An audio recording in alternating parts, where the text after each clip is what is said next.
자, 그 다음에 18페이지 보면 성문법원과 불문법원 나오는데,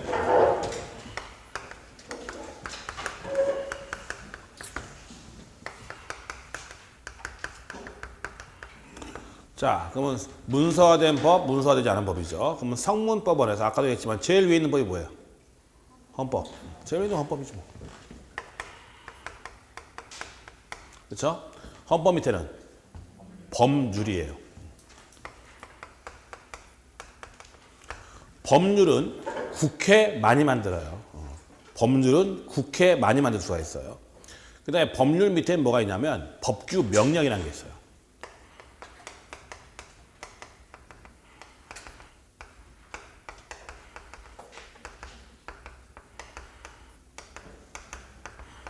우리가 일반적으로 시행령이나 시행규칙 같은 걸 뭐라 하면 법규 명령이라고 얘기를 해요. 그러면 시행령은 누가 만들어요? 그렇죠. 대통령이에요. 시행령은 대통령이고요. 시행규칙은 총리령이나 부령이에요. 그 여러분들이 건축법이 있죠. 우리나라 법, 행정법 다 똑같은데 도로교통법이 있다 이거예요. 도로교통법. 그럼 도로교통법은 뭐냐면 국회가 만드는 법률이에요.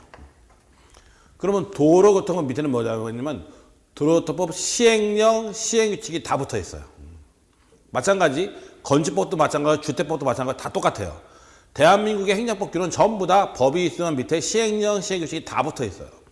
왜 그러냐면 원래 법은 국회가 만들어야 돼요. 국회가 만들어야 되는데 문제는 뭐냐면 여러 가지 이유가 있는데 하나부터 열까지 전부 다 법으로 만든다 이거예요. 세밀한 부분까지 다 법으로 만들어버리면 어떤 문제가 발생하냐면 시대가 바뀌죠. 시대가 오늘 다르고 내일 달라요. 그러면 시대가 바뀌면 법도 바꿔야 돼요, 말아야 돼요? 바꿔야죠. 그럼 하나부터 열까지 전부 다 법으로 만들어버리면 시대가 바뀌면 법을 바꿔야 되니까 법을 바꾸려면 국회를 소집해야 되고 국회에서 싸워야 되고 뭐 해야 되고 시간 그냥 지나가요. 한마디로 말해서. 그러다 보니까 현대국가는 시대에 탄력적으로 대응하기 위해서 다 똑같아요. 큰 골격, 틀은 법률로 잡아요. 큰 골격은 법률로 잡고 그 다음에 시행령, 시행규칙으로 살을 붙여요. 한마디로 말해서. 그러니까 큰 골격의 변화가 필요할 땐 법을 바꾸겠지만 살 바꿀 때는 시행령, 시행규칙만 바꾸면 되거든. 한마디로 말해서. 간단하게. 이런 식으로 돼 있어요. 한마디로 말해서. 그래서 시행령, 시행규칙도 법규, 명령이에요. 그 다음에 또 뭐가 있냐면 자치법규가 있어요.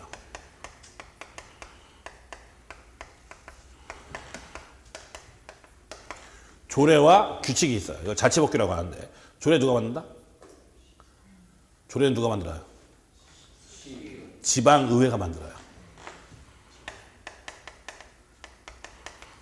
경기도의회, 화성시의회, 수원시의회, 오산시의회 전부 다 규칙을 만들어요. 지방의회가 만드는 거예요. 그래서 광역규칙이 광역조례가 있고 기초조례가 있어요. 규칙은 지방자치단체 장이 만들어요. 장이 만들어요. 그래서 지방의회가 만드는 것은 뭐냐면 조례고 지방자치단체장이 만드는 건 규칙이에요. 조례와 규칙이 있어요. 이것도 일종의 법규 명령이고 이것도 우리가 따라야 돼 말아야 돼? 따라야 돼요. 대표적인 조례로 되어 있는 게 뭐가 있냐면 중개사 수수료예요. 공인중개사 있죠? 수수료 받아야죠? 그 수수료는 어떻게 되냐면 조례로 정하도록 되어 있어요. 지방자치장은 조례로 지켜야 되는 거예요. 이것도 법규 명령이에요. 일종의. 그 다음에 또 뭐가 있냐면 국제법. 국제법이 있는데 우리 헌법 6조 1항에 보면 헌법에 의하여 체결 공포된 조약과 일반적으로 승인된 국제법규는 국내법과 동일한 효력을 갖는다라고 우리 헌법 6조 1항에 돼 있어요. 헌법에 의하여 체결 공포된 조약과 일반적으로 승인된 국제법규는 국내법과 동일한 효력을 갖는다. 그럼 뭔 소린가? 보세요. 여러분들이 한미 FTA 있죠? 조약이 뭐예요? 국가 간의 약속을 조약이라고 해요. 옛날에 고등학교 때 배웠지만 뭐 강화도 조약도 있고 막 있잖아요. 한마디로 해서. 시모노세키 조약도 있고 포츠담 회담도 있고. 자, 국가 간의 약속이 바로 조약이에요. 그러면 한미 FTA 마찬가지 미국과 한국 간의 통상협정이죠. 그게 국회의 비준을 얻게 되면 헌법에 의하여 체결된 공포된 조약이죠. 조약은 국내법과 더하다 동일한 효력을 갖는다. 그래서 FTA, 한미 FTA가 통과됐죠? 통과되고 국회 비준을 얻은 조약이죠? 우리 지켜야 돼 말아야 돼? 지켜야 돼요. 그 다음에 일반적으로 승인된 국제법규. 뭐냐? 제네바 협정. 포로 학대에 대한 제네바 협정. 그런 것들은 문명사회에서 일반적으로 인정되는 규범이란 말이죠. 한마디로 말해서. 따라서 그거 지켜야 돼, 말아야 돼? 지켜야 돼요, 그것도. 그러니까 우리 해외 파병된 부대가 포로를 갖다 학대한다 그러면 제네바 협정 이정이 위반이 되는 거죠. 지켜야 되는 거니까, 한마디로. 그러니까 국제법도 법이냐? 뭐 그렇게 얘기하는데 우리 헌법에 의해서 국제법도 국내법과 동일하려고 하죠. 이런 것들을 한마디로 말해서. 자, 그 다음에 중요한 건 얘예요. 불문법은. 이 중에서 첫째, 관습법이죠.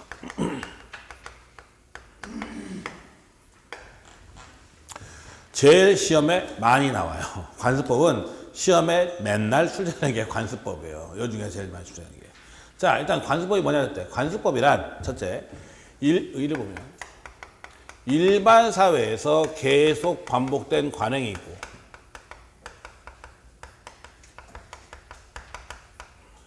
그 관행에 대하여 일반인의 법적 확신,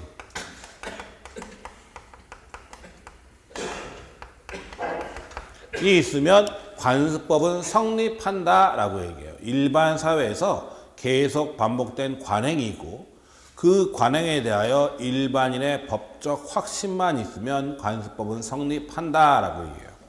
자, 뭔 소린가? 이런 거예요. 자, 어떤 사건이 벌어졌네요. 그럼 그 사건을 해결하기 위해서는 법이 있어야 되는데 근데 어떤 사건이 벌어졌는데 그 사건을 해결하기 위한 법이 없어요. 성립법이. 그렇죠? 근데 그 사건이 벌어지니까 어떻게 해결을 해요? 어떻게 해결해요? 법은 없는데 어떻게 해결을 해? 또 그 사건이 벌어졌는데 법은 없는데 또 어떻게 해결을 해?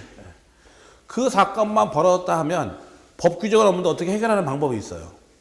그러면 계속 반복된 뭐가 있는 거예요? 관행이 있는 거죠. 그러면 그 사건만 벌어지면 계속 그렇게 해결해버리면 우리가 어떻게 생각하냐면 아, 저건 저렇게 해결한 게 법인가 봐. 생각할 수밖에 없는 거죠. 그러면 성립하는 게 뭐다? 관습법이다. 그래서 계속 반복된 관행과 일반인의 그 사람들이 아, 저게 법인가 봐 생각하게 되면 성립하는 게 바로 관습법이에요. 그러면 관습법 어떤 게 있느냐? 종류. 이거 어차피 나중에 다 배울 텐데 다 배워야 하나씩 다 배울 건데 미리 좀 얘기하면 관습법상 법정 지상권, 분묘기지권, 책에 다 있죠? 동산의 양도담보, 명인방법, 사실혼, 이런 것들이 전부 다 관습법이에요. 그래서 관습법상 법정지상권, 분묘기지권, 동산의 양도담보, 그 다음에 명인방법, 사실혼. 요것이 관습법이고 이 외에는 없어요. 가끔 시험에 이렇게 나와요. 관습법상 사도통행권, 근린공원 이용권, 사실상의 소유권 이런 거 나와요. 이런 건 관습법이 아니에요. 아니에요. 관습법상 사도통행권이라는 건 없어요. 없어요. 사실상의 소유권 이런 것도 없어요. 한마디로 해서. 딱 관습법은 이것밖에 없어요. 관습법상 법정지상권, 분묘기지권, 동산의 양도담보, 명인방법, 그 다음에 사실혼. 어차피 다 배울 거예요. 이거 전부 다 하나씩. 이 전부 다 물권인데, 요거 빼놓고 물권인데 요거예요. 그 다음에 효력. 그러면 관습법하고 성우법을 충돌하면 누가 이길까 하는 문제가 발생하는 거죠. 관습법하고 성우법하고 부딪히면 누가 이길까요? 당연히. 성우법이 이기죠. 그러니까 보충적 효력이다라고 얘기해요. 즉 관습법은 성우법을 보충하는 효력에 불과하다는 보충적 효력설이 통설이고 판례예요. 한마디로 해서. 이게 다예요. 관습법 이것만 하면 돼요. 일단 보시면 되죠. 자, 그 다음에 이제 문제라는 게 이제 판례법인데.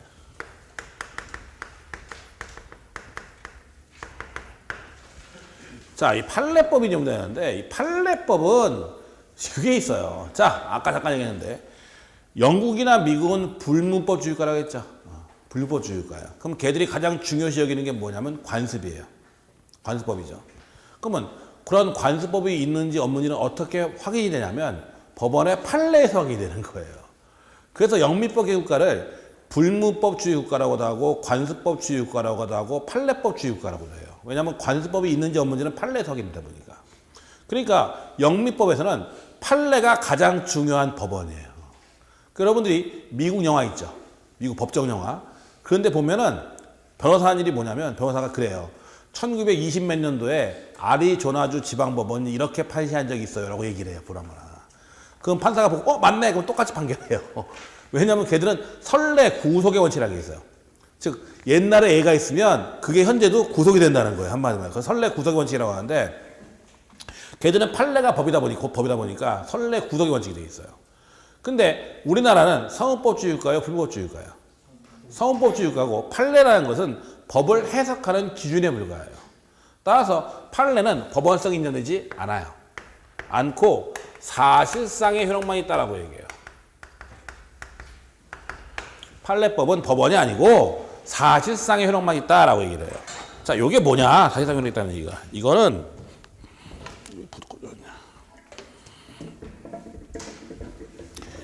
이 회계 선생님 때문에 새로 산 거예요, 원래. 원래 엎었는데 작년에 새로 샀어, 내가 회계 선생님 때문에. 회계 선생님이 이거 들고 다니다. 옛날에 이거 들고 다녔거든요. 요거 힘들어가지고 맨날 끙거리시면서 이거 하드였어. 이거 회계 선생님 전용이야, 원래 이거. 그래서 귀찮아 죽겠어, 아주. 시간에 써야 되는데. 자, 아무튼 판례법은 사실상 효력이 있다는 거 하는데 이게 뭔 얘기냐면, 자 보세요. 이걸 알려면 법원조직 8조를 잠깐 봐야 되는데 법원조직 8조에 뭐라고 되냐면 상급법원의 판단은 당해 사건에 하여 하급심을 기속한다고 되어 있어요. 이거 알 필요는 없어요. 여러분 이해의 편의를 위해서 말씀드리는 것 뿐이에요. 이거 뭐 시험에 나오는 건 아니야 거의. 자, 우리 법원조 8조에 상급법원의 판단은 당해 사건에 의해서 하급심을 기속한다고 되어 있는데 저게 도대체 뭔 소린가 하면, 자, 우리나라는 재판이 몇 심이에요? 3심이죠. 1심, 2심, 3심. 4개, 3심이잖아요. 한마디로 해서. 자, 그러면 우리 생각을 해보자고요. 갑이라는 애가 있는데 얘는 양심적 병역 거부자예요. 종교적인 이유로 병역을 거부하고 있어요. 한마디로 해서.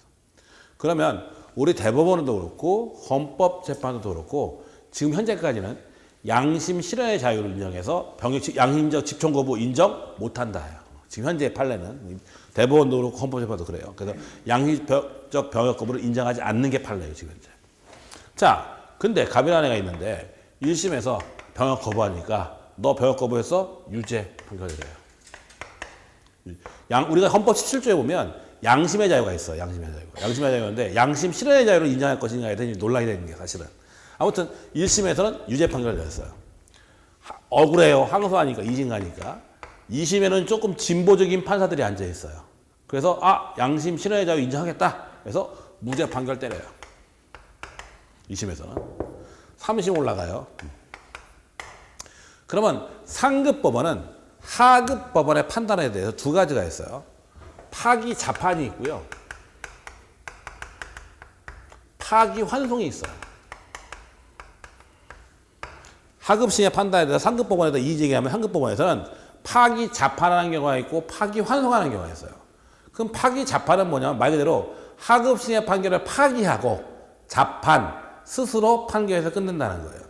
그러니까 지금 여기서는 1심에서 유죄 판결 내렸죠? 2심에서 무죄 판결 내렸죠? 하급심의 판결을 파기하고 자판한 거예요. 이게 지금 파기 자판한 거예요. 그래서 2심은 1심과 2심은 사실심이기 때문에 파기 자판하는 경우가 많아요. 2심에서는. 근데 3심은 법률심이란 말이에요. 3심 올라가죠? 3심 올라가면 얘도 파기 자판하는 경우가 있는데 되게 파기 환송하는 게 더 많아요. 파기 환송은 뭐냐면 하급심의 판결을 어떻게 하고? 파기, 없애고, 환송, 어떻게 해라? 되돌려보낸다는 거죠. 너 다시 심사하고 돌려보내는 거 이쪽으로 2심으로 다시 심사하라고. 그래서 이 3심 법원에서 2심 법원의 판결에 대해서 이거 이런 것들 잘못 심사했으니까 다시 심사하고 돌려보낸단 말이에요. 한마디로 해서. 알겠죠? 뭔 얘기인지. 그럼 2심으로 다시 돌아오겠죠. 그럼 2심 법원 판사들은 요 얘기에 구속받지 않는다고 한다면 대법원의 이 얘기를 갖다 무시하면 다시 또 올라갈 거 아니야. 엉뚱한 게. 그럼 또 어떡하겠어? 또 깨겠지. 왔다 갔다 결론이 안 나요. 결론이 안 나요. 그렇잖아, 얘기가. 이 얘기를 얘들이 안 들으면 결론이 안 나지, 당연히. 그러니까 우리 법원조직 8조는 상급법원의 판단은 당해 사건에서 하급심을 기속한다고 되어 있는 거예요. 그래야 결론이 나요. 즉, 다시 말해서 2심 법원 판사들이 3심의 이 얘기에 대해서 불만이 있다 하더라도 이거 어떻게 해라? 따라라 이거예요. 따라라. 안 그러면 결론이 안 나니까. 따라서 개판하라는 거예요. 한마디로. 안 그러면 결론이 안 나거든. 그래서 결국은 얘는 유죄 났다고 하자고, 이제. 나왔어요. 얘도 양심적 집총 거부자예요. 그렇기 때문에 1심 법원에서 대법원의 이 판결 내용이 있잖아요. 취지에 반해서 무죄 판결 때려버려요. 그럼 이 판결은 위법한 판결일까요? 아닐까요? 이 얘기에 반해서 판결 때렸죠? 위법할까? 위법하지 않을까? 위법하지 않아요. 왜냐하면 이 판단은 뭐라고 했어요? 갑에 대한 사건에서 하급심을 기록하는 거지 을에 대한 사건에서 하급심을 기록하는 건 아니에요. 이건 동종 사건이에요. 동일한 종류의 사건이지 당의 사건이 아니야. 따라서 1심 법원에 3심 법원에서 이 갑에 대해서 유죄 판결을 내는 이 얘기는 얘 1심 법원을 구속하지 않아요. 얘가 무죄 판결을 해도 아무 문제 없는 거예요. 근데 어차피 올라가면 어떻게 되겠어? 깨질 확률이 높겠죠, 어차피. 그러니까 1심 법원은 대법원 판결의 취지를 따르는 경향이 있어요. 어차피 올라가면 깨지니까. 근데 이게 무죄 판결에서 아무도 문제가 없고 사실은 위에 올라가서 꼭 깨지라는 법도 없어요. 대법원 판례도 절대 불변은 아니에요. 대법원 판례도 바뀌어요. 바뀌는데 대법원 판례가 바뀌려면 대법관이 14명이거든요. 대법원 전원합의체에서 3분의 2의 찬성이 있어야 바뀌어요. 3분의 2. 그러니까 바뀌긴 어렵긴 한데 바뀌긴 바뀌어요. 한마디로 말해서. 그래서 이런 경우에 이제 되는 거죠. 그러다 보니까 1심 법원이 딱 따르는 경향이 있어서 사실상의 효력만 있다라고 하는 거죠. 그래서 이걸 대표적으로 알 수 있는 판례가 하나 있는데 내가 좋아하는 판결.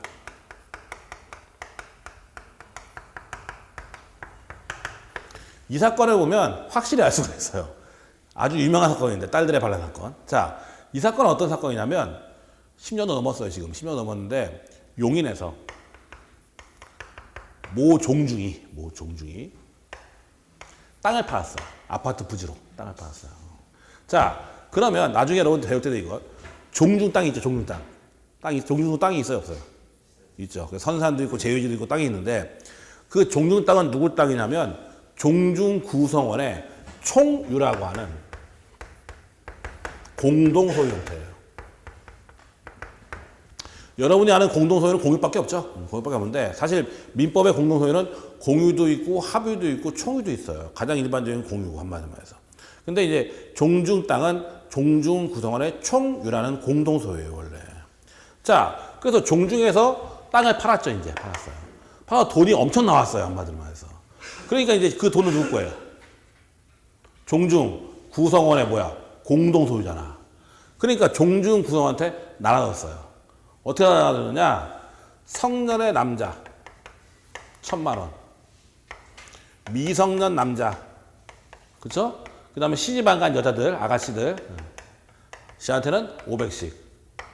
그 다음에 쉽게 말해서 출가 외인들, 아줌마 통칭해서 빵 이렇게 되는 거예요.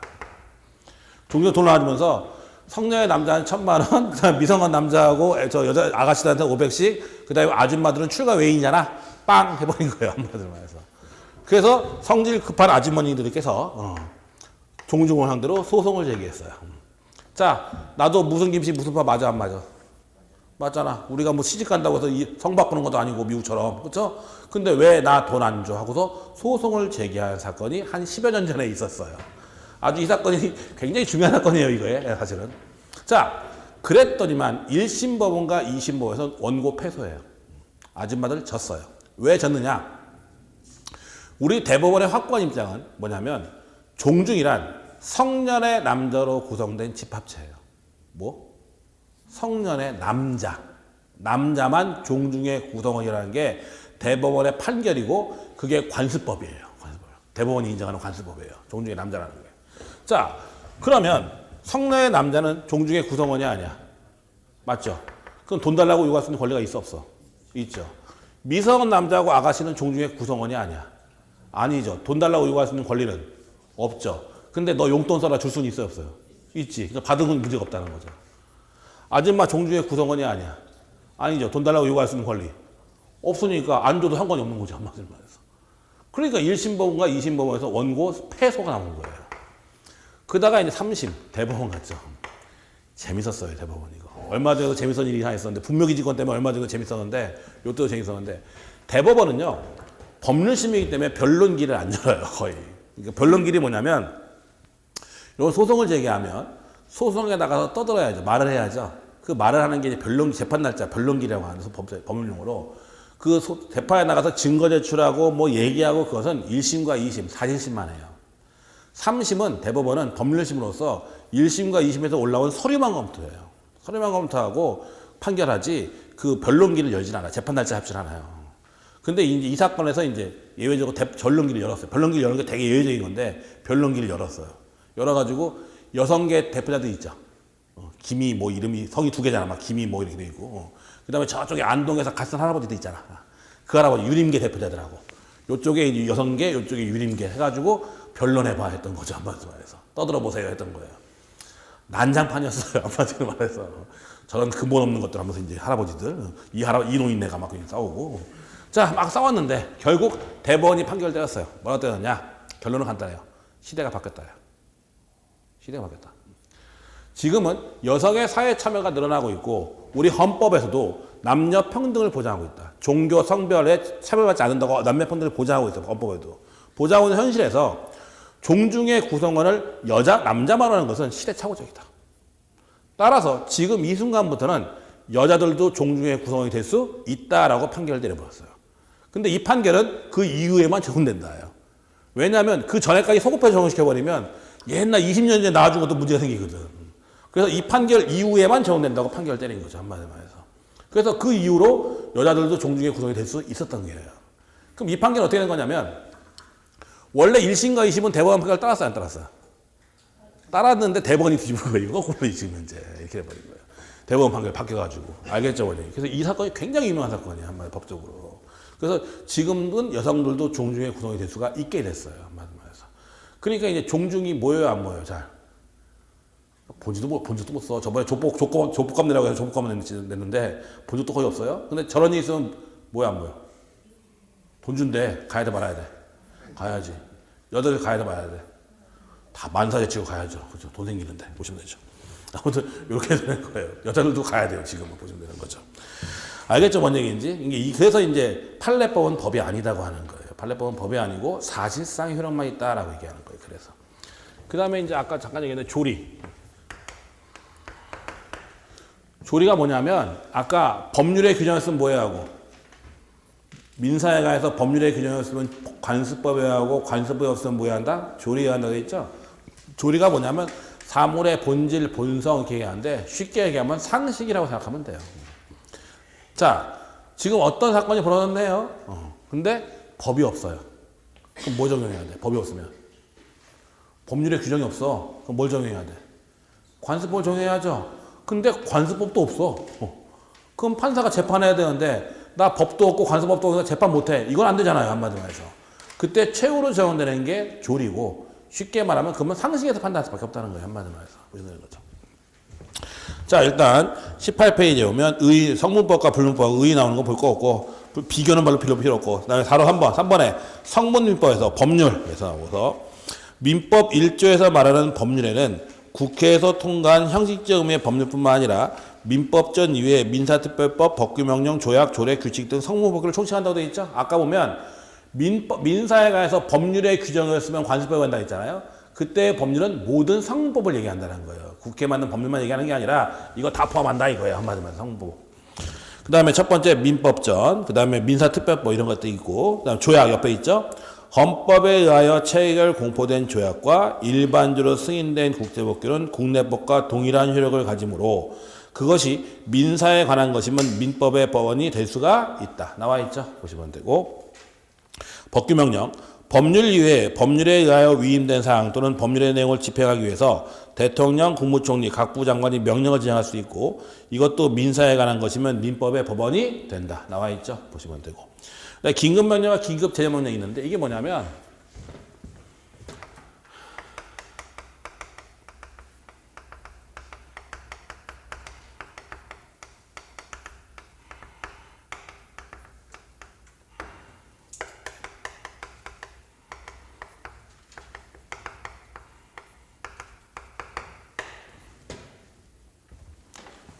잠깐 얘기해 줄게요. 자, 우리나라의 최고의 법이 뭐라고요? 헌법이라고요. 헌법이라고요. 그렇죠? 그러면 이제 헌법을 지금 요즘에 개헌론이 나오는데 헌법을 바꾸려면요. 어떻게 해야 되냐면 헌법을 바꾸려면 두 가지 방법이 있어요. 첫 번째는 대통령이 제안하는 방법이고 두 번째는 국회에서 과반수의 찬성으로 헌법 개정을 낼 수 있어요. 그 헌법 개정을 내면 국회에서 3분의 2, 국회의원의 3분의 2의 찬성이 있어야만 그게 통과가 돼요. 국회의원의 3분의 2. 그러니까 우리가 299명이죠, 원래는. 지금 300명인가? 그런데 201명이 찬성을 해야 된다는 얘기예요. 300명이니까. 201명이 찬성을 해야만 헌법 개정안이 통과가 돼요. 통과된 다음에 국민투표에 붙여서 투표자의 과반수가 찬성을 해야만 헌법이 바뀌어요.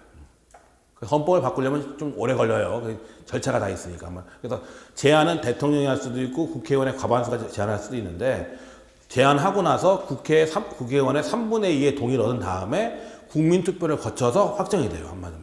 그래서 법률은 지들끼리 하면 되는데 헌법은 그래요. 한마디로 해서. 그래서 헌법 개정이 상당히 좀 복잡하고 어려워요.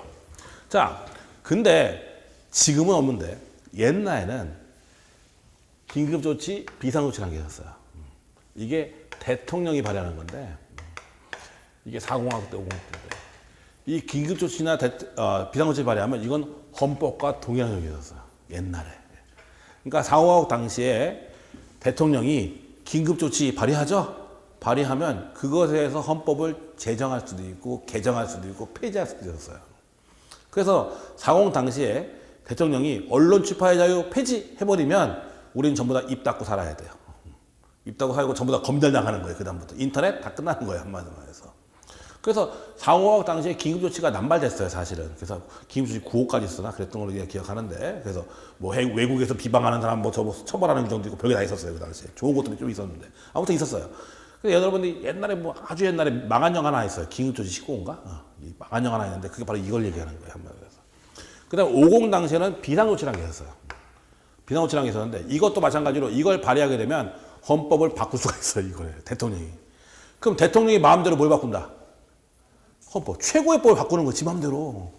독재야. 그야말로. 지 마음대로 하는 거 한마디. 내가 헌법보다 위에 있는 거 대통령이. 그렇죠? 대통령이 헌법보다 위에 있는 거 이거 한마디로 해서. 그래서 50 당시에도 비상조치를 한 번 발의할 뻔했어요. 발의하려다가 못했지. 87년에. 민주항쟁 때 저거 발의할까 말까 하다 고민 많이 했어요. 걔들. 발의하려다가 못했어요. 사실은. 했다가 더 큰일 날 것 같으니까. 아무튼 그게 이제 악법 중에 악법이에요. 이게 진짜. 그래서 6.95 헌법 만들면서 이거 두 개를 없앴어요. 당연히. 헌법과 동일하게 만든 것을. 대신 긴급명령과 긴급재정명령을 만들었어요. 이것은 법률과 동일하는 거예요.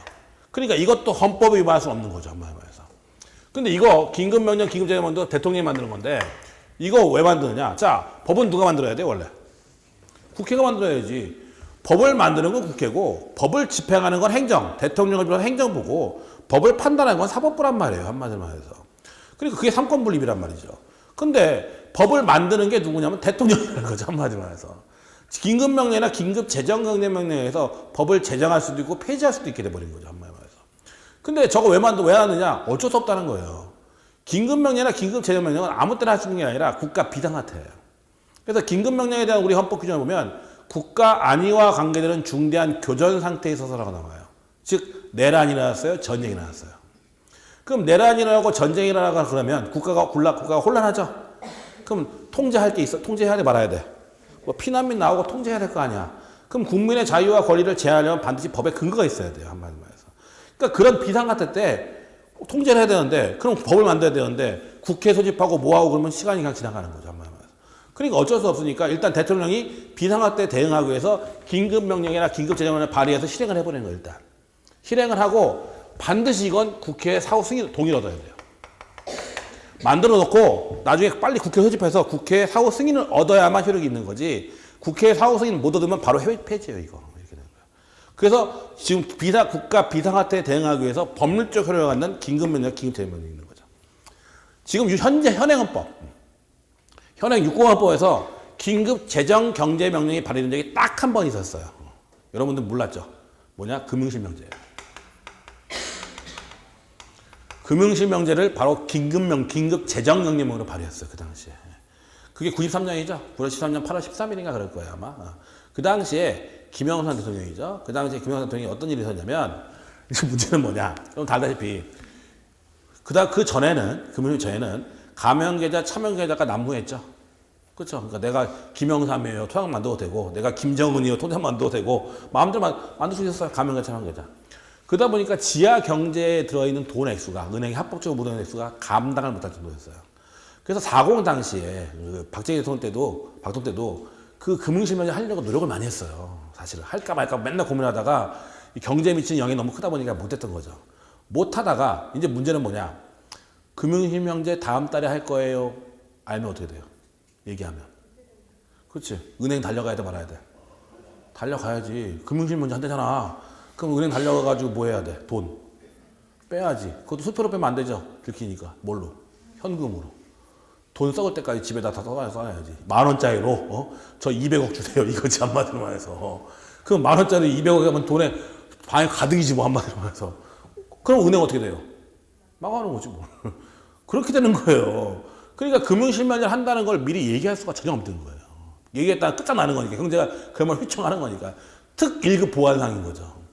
그래서 어떻게 했느냐, 그 당시에 김영준 형이 은행 문 닫고 6시에 나왔죠.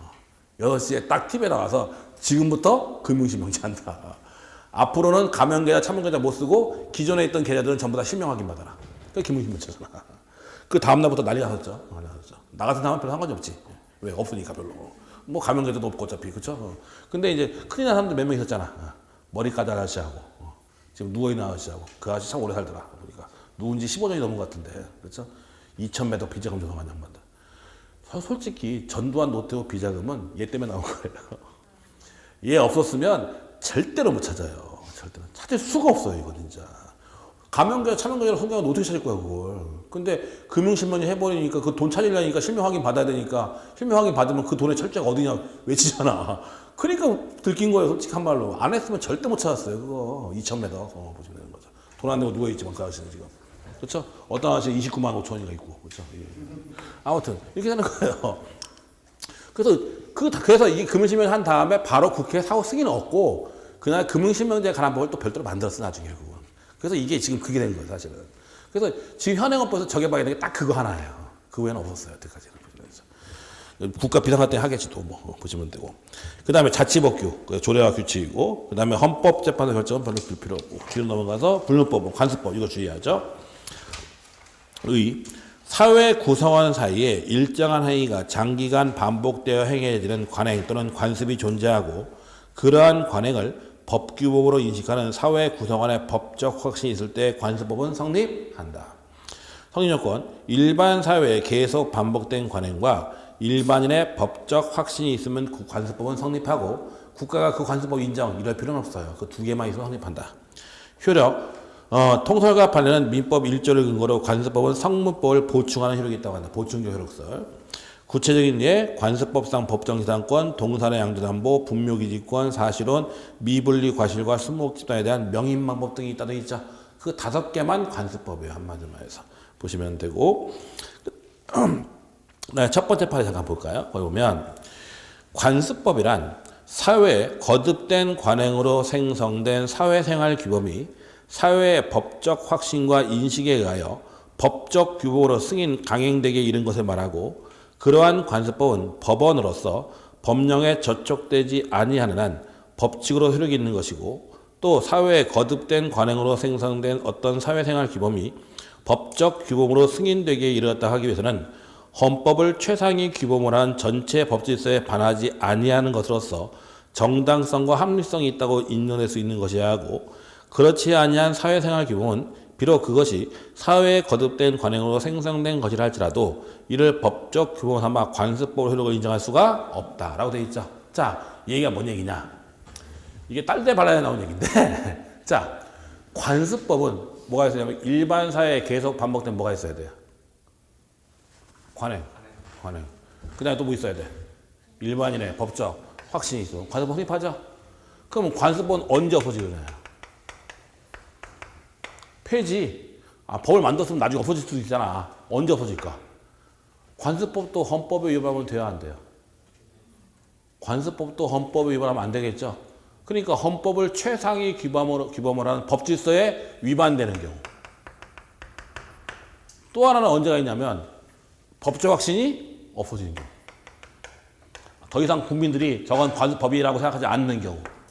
그러면 관습법 어떻게 한다? 폐지된다. 그 얘기예요. 즉 관습법은 이 2개가 있어야 성립하는데 전체 법질서에 헌법을 최상위 규범으로 하는 법질서에 반한다거나 일반인의 법적 확신이 없어지면 그때부터 관습법 어떻게 된다? 소멸한다라는 거예요. 한마디로 해서. 당연한 얘기지 사실은. 보시면 되는 거죠. 두 번째 판례에 더 그 자세한 얘기가 나와 있는데 이건 지금 볼 수가 없어요. 이건 분명히 직권을 본 다음에 봐야지. 이거 되게 복잡한 판례이기 때문에 지금 볼 필요는 없고요. 보시면 되고. 3번 판례 볼까요? 맨 끝에 21페이지 맨 밑에 3번 판례 있죠. 가정의례준칙 제13조의 규정과 배치되는 관습법의 효력을 인정하는 것은 관습법의 제정법에 대한 여루적, 보충적 성격에 비추어 민법 1조의 취지에 어긋나는 것이라고 되어 있죠. 즉 관습법은 상호법을 위반할 수 없다라는 얘기죠. 한마디로 해서. 그래서 관습법은 보충적 효력만 갖는다라는 판례예요. 한마디로 해서. 보시면 되고 조리는 별로 신경 쓸 거 없고 그 다음에 뒤로 넘어가서 판례는 아까 얘기했지만 당해 사건에서 하급심을 기속하다 보니까 사실상 효력만 있다라는 거예요. 한마디로 해서. 법적인 효력은 없어요. 한마디로 하면. 그 다음에 우리 민법의 기본 원리 해가지고 나오는데 이건 이제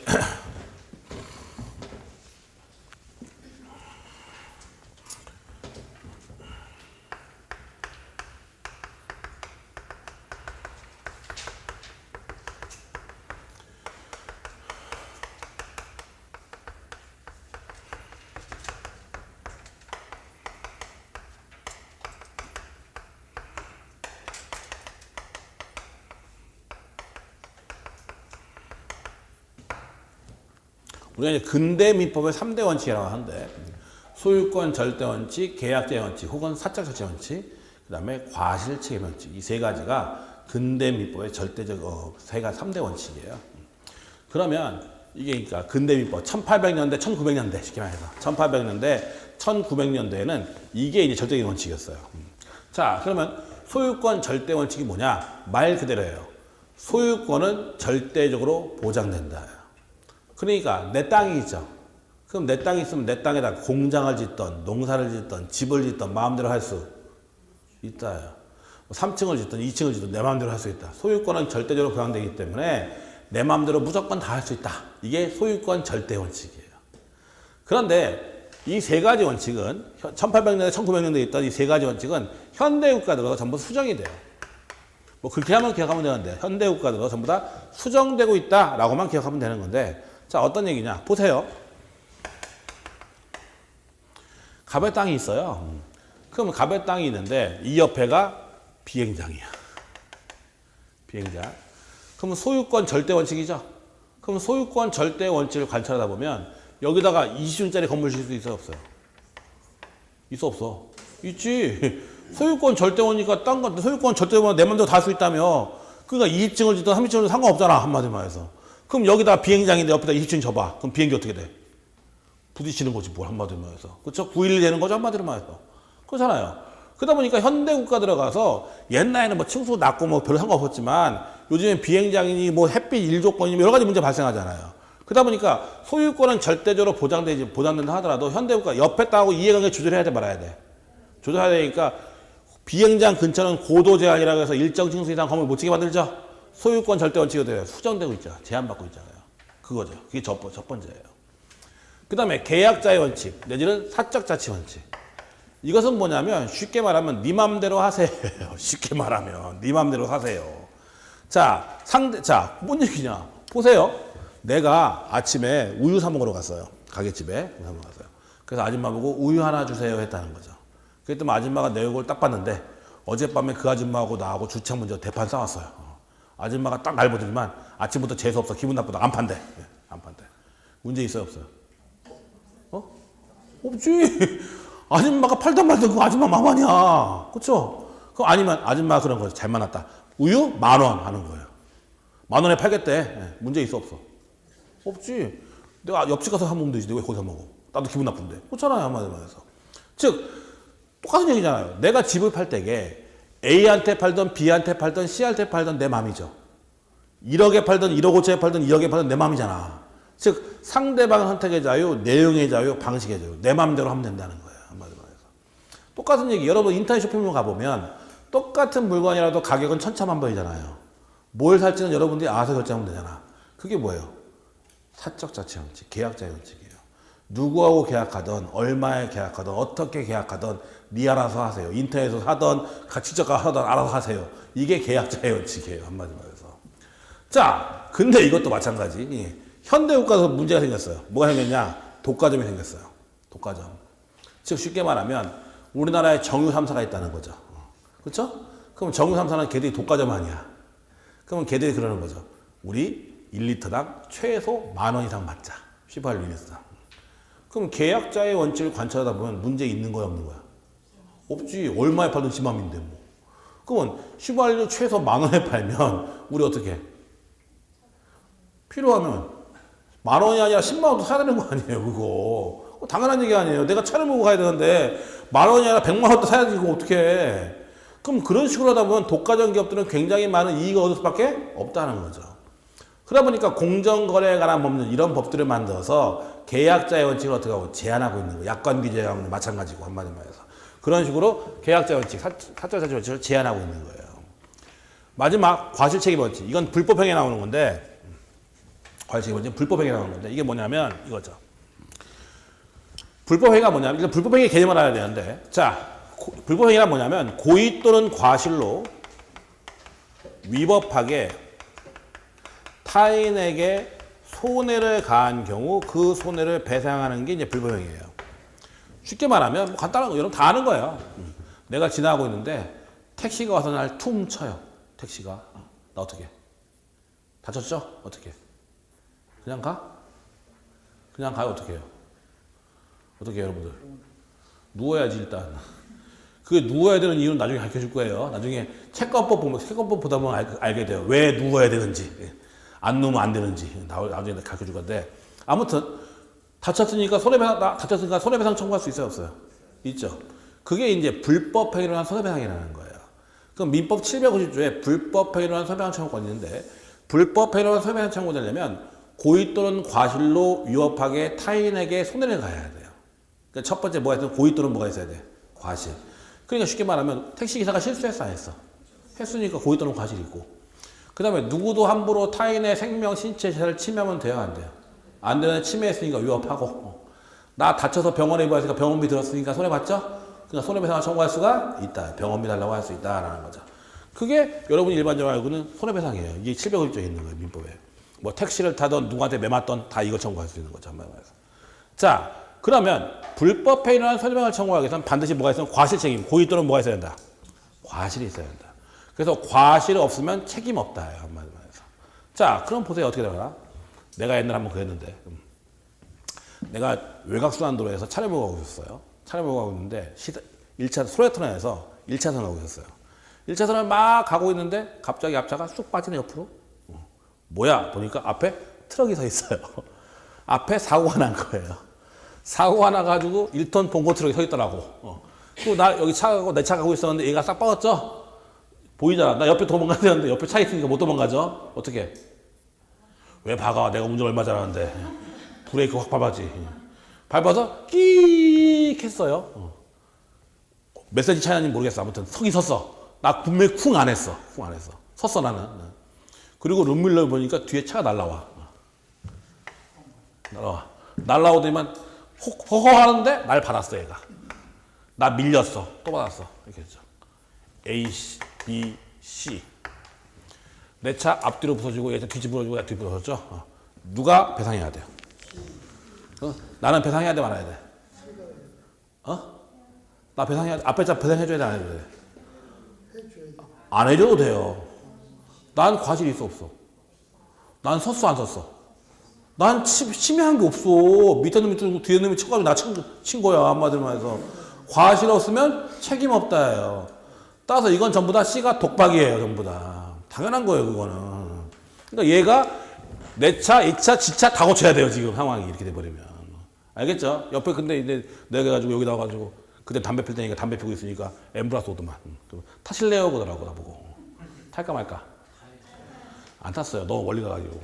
어디 병원이에요? 너무 멀더라고. 안 타. 그랬어. 아무튼 야타도 아니고 구급차가 뭐 그래. 아무튼 원래는 타야 돼요. 제가 결정했지만. 자, 과실 없으면 책임 없다요.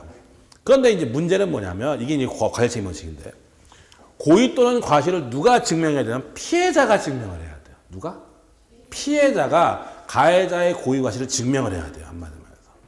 그러면 이런 경우는 간단해요. 쉽잖아요. 왜냐면 퉁퉁 하는 거하고 쾅 나중에 쾅 이게 아니라 퉁퉁 했잖아 분명히.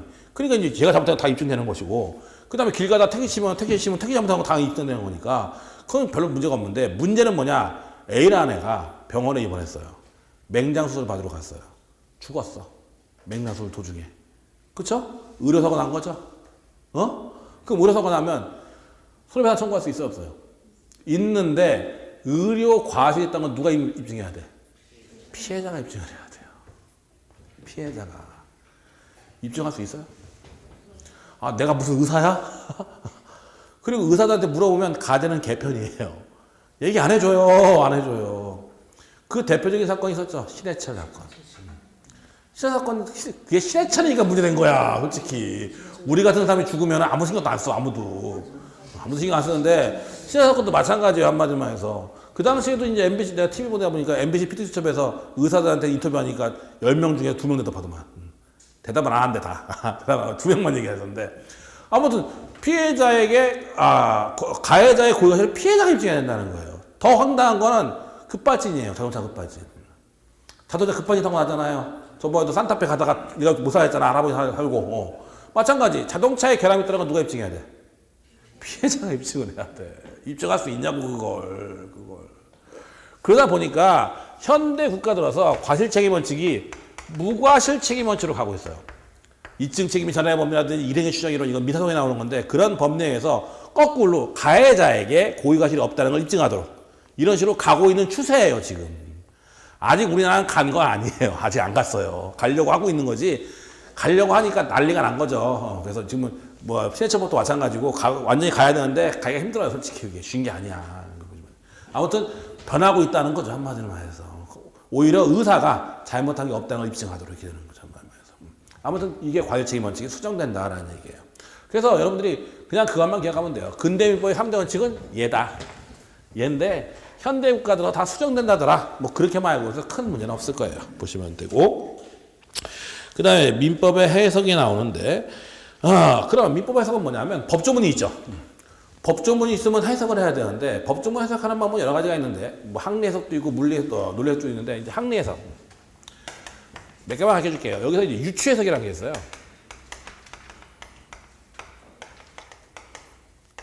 두 개만 가르쳐 줄게요. 반대해석, 유추 해석. 뭐가 있냐면, 우리 민법에 보면 뭐라 하냐면, 전항의 무효는, 전항의 취소는 선의의 제3자에게 대항할 수 없다고 되어 있어, 법에. 뭐라고 하냐면, 전항의 무효는, 전항의 취소는 선의의 제3자한테 대항할 수 없다고 되어 있죠? 그럼 선의의 제3자한테 대항할 수 없다고 했으니까, 그럼 선의가 아닌, 선의의 반대가 악이거든요? 악의 제3자한테 대항할 수 있다가 되는 거지. 선의의 반대가 악인데, 선의의 제3자한테 대항할 수 없다고 했으니까, 그럼 악의 제3자한테 대항할 수 있다가 되는 거죠. 그걸 뭐냐면 반대 해석이라고 하는 거예요. 반대로 보는 걸 반대 해석이라고 해요. 그 다음에 유추 해석이 많이 쓰는데, 유추 해석이 뭐냐면, 유사한 법 추측해서 적용하는 거예요. 유추 적용이라고 하고, 유사한 법 추측해서 적용하는 걸 유추 해석이라고 해요. 대표적인 게 뭐냐면, 법인하고 권리능력은 사단이에요. 나중에 배울 건데, 대표적인 게 종중인데. 자, 종중은 단체성이 있어요, 없어요? 종중 규약이 있어요, 없어요? 있고, 구성원도 있죠. 근데 종중은 대개 법인이 아니에요. 법인이 되려면 법인 등기부에 등기가 돼야 되는데, 종중은 법인 등기부에 등기가 되어 있지 않기 때문에 법인이 아니에요. 삼성전자 주식회사는 법인이 아니에요. 법인 등기부에 등기가 돼 있을까 안 돼 있어요? 돼 있어요, 당연히. 회사는 법인이기 때문에 법인 등기부에 등기가 돼 있는데, 근데 법인과 똑같은데, 법인과 실체와 똑같은데 등기가 안 돼 있는 것이 있는데, 그걸 이제 우리가 권리능력 사단이라고 해요. 나중에 배울 거예요. 배우는데 대표적인 게 종중이에요.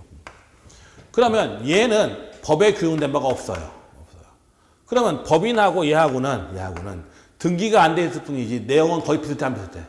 비슷하니까 없으면 법인에 대한 규정을 추측해서 적용한다. 그걸 유추 적용이라고 하는 거예요. 한마디로 유사한 법 추측해서 적용하는 걸 그걸 유추 적용이라고 해요.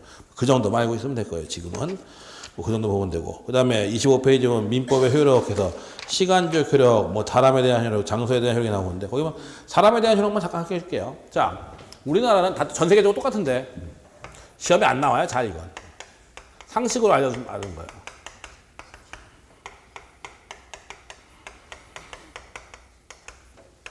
시험에 안 나올 텐데 여러분 상식적으로 알아두시면 돼요. 전 세계적으로 똑같아요. 법은 누구한테 적용되냐는 속지주의가 원칙이고 속인주의로 보충한다고 해요. 속지주의가 원칙이고 속인주의로 보충한다. 자, 그러면 생각을 해보자고요. 저기 수원역 앞에서 미국인하고 중국인하고 싸웠어요. 미국인하고 중국인이 싸우다가 미국인이 칼로 중국인을 죽였어요. 미국인이 칼을 찔러가지고 중국인을 죽여버렸어. 그럼 그 미국인은 대한민국법에 의해서 살인죄로 처벌될까요? 안 될까요? 응? 지금 수원역 앞에서 미국인이 중국인을 칼로 찔러 죽였어요. 그럼 그 미국인은 대한민국 법에 의해서 살인죄로 처벌될까 안 될까? 다 아는 얘기잖아. 로마에 가면 로마법을 따라야 돼 말아야 돼. 그게 뭐냐? 안 따라? 간이 배 벗고 나왔다. 로마에 가면 로마법을 따라야 돼요 말아야 돼요?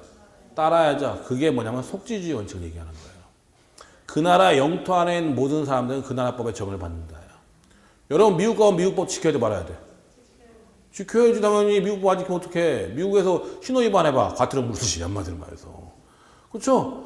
그게 로마에 가면 로마법을 따르는 게 바로 그 얘기예요. 속지주의를 얘기하는 거예요. 그 나라의 영토 안에 있는 사람들은 모든 사람들은 그 나라 법의 적용을 받는다는 거예요. 한마디로 해서. 그래서 우리나라 안에 있는 미국인이건 영국인이건 중국인이건 일본인이건 간에 다 우리 법 지켜야 돼 말아야 돼? 지켜야 돼요. 지켜야 돼요. 그게 속지주의예요.